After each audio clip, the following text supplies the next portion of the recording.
सुप्रभात छात्रांनो. मागच्या व्हिडिओमध्ये आपण काय पाहिलं होतं? त आणि थ. आज आपल्याला काय पाहायचंय? द पाहायचं आहे. द कशाचा आहे? दप्तराचा द. कशाचा आहे? दवाखान्याचा द. द कशाचा झाला? दप्तराचा द, दवाखान्याचा द. आता द कसा काढायचा आहे? द शिकवला त्यांनी. काय केलेलं? असं काढलं, असं काढलं, असं काढलं, मग असं काढलं, झालं द. मग आता त्यांनी हा जो द दिला हा सगळीकडे द काय करा? ओव्हरराईट करा.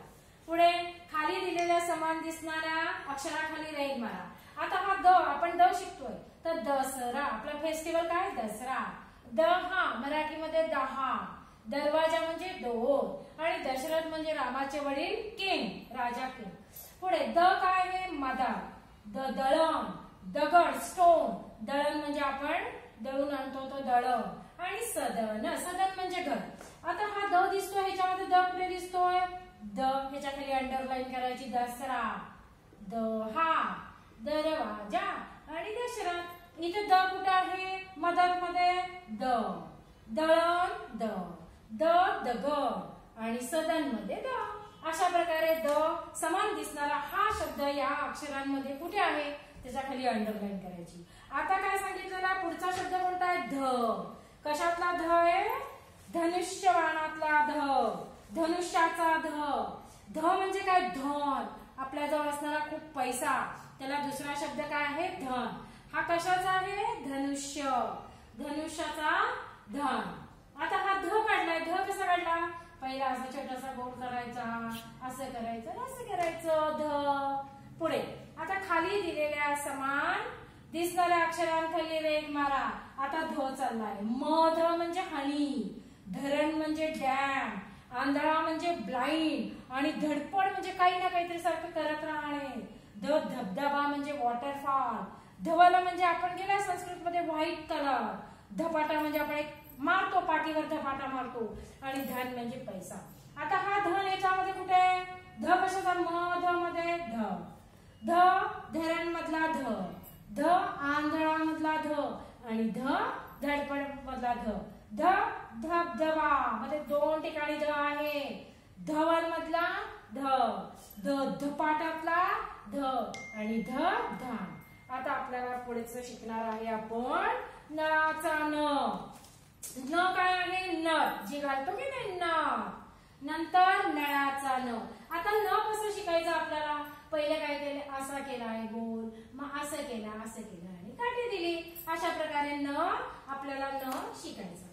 आता न झाला काढून. आता परत न खाली दिलेल्या शब्दात दिसणाऱ्या न सारख्या दिसणाऱ्या अक्षरांखाली रेघ मारा. आता न आहे. न कशाचा? नमन. हा संस्कृत शब्द आहे. नमन म्हणजे नमस्कार करणे. सदन, सदन म्हणजे घर. अननस म्हणजे पायनॅपल आणि मन म्हणजे आपलं माइंड. न बबन मुलाचं नाव आहे. नरम म्हणजे सॉफ्ट आणि जमीन म्हणजे अर्थ. आता काय सांगितले? न नमन मध्ये न कुठे आहे? दोनदा आहे. न नमन, न मन, न दोनदा आहे.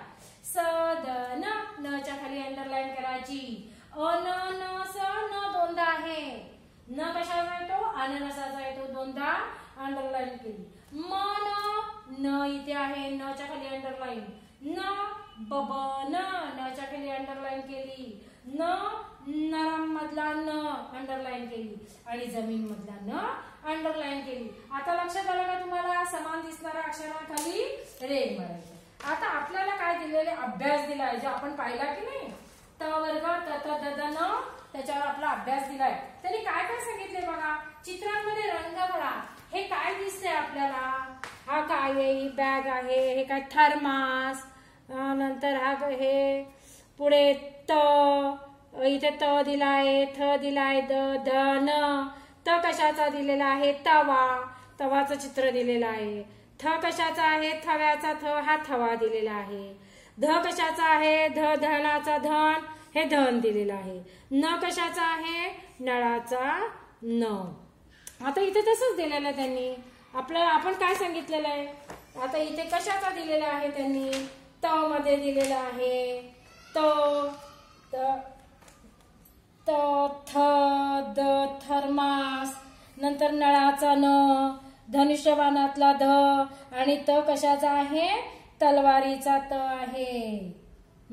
अशा प्रकारे तुम्ही काय करा, स्वतः तयार करा आणि स्वतः वाचा आणि त्याप्रमाणे पहिलं अक्षर लिहा.